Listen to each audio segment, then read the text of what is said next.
Good day, esteemed members of IATSE Local 200.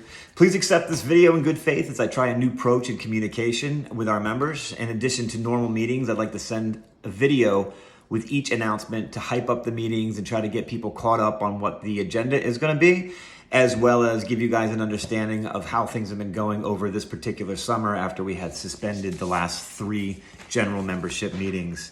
I want to talk to you about the impact of COVID-19 and what it's had on our industry.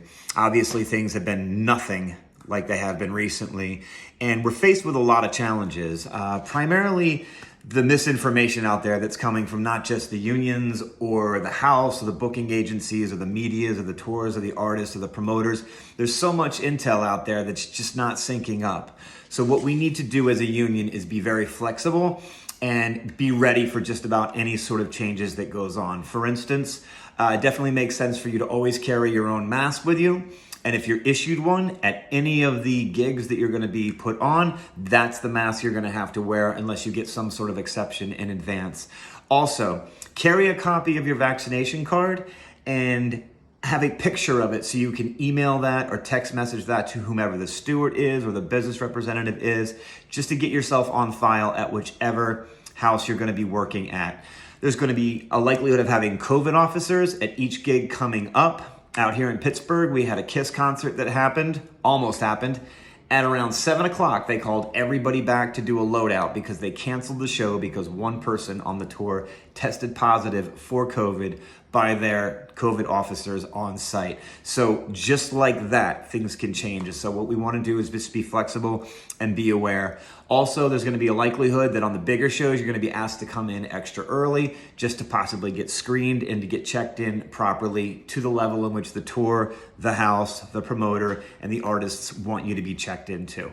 The final word of all this is going to be changing, but I'm talking to Wind Creek State Theater and PPL Center. Management there has told me explicitly, probably by the beginning of October, everyone's going to have to get vaccinated if you want to work these shows. If you even want to attend a concert, they're demanding vaccination be proven. So what we got to do is police ourselves and make sure we're doing things the right way. And when we police ourselves, let's do it respectfully. We don't need COVID commandos screaming in people's faces. Let's be cool. We're a family unit. We know how to do this. And we want to maintain the professionalism that's expected from us and from our vendors. As you probably know, there's a massive labor shortage, and we survived Music Fest. Huge props to Brother Matthew Caleri for being the steward. Huge props for Brother Josh Keller for being the business representative and enduring being short climbers and having to put together last-minute heroics. Arts Quest was very complimentary of how that went down, and really, we seem to have dodged a bullet by pulling off what we did. And so that was no small feat. So Josh Keller, especially, man, you did a great job. Moving on. If you know anybody who is acclimated to do this kind of work, please give them Josh Keller's business representative phone number, because we got Michael Bublé coming in on September the 3rd, and that's going to require more than 80 people on the load in and 140 on the load out. So you could imagine how tough that's going to be, especially since everybody's going to have to be vaccinated and proven to be vaccinated. So if you know anybody that could pull this off, please let them know. One last thing on a positive note, me and Brother Quinn Stevens have been working on the website and the timing of it. We're waiting on a little bit of verbiage to be approved from the International before we can start collecting dues and payment online. That's going to be a big step for us.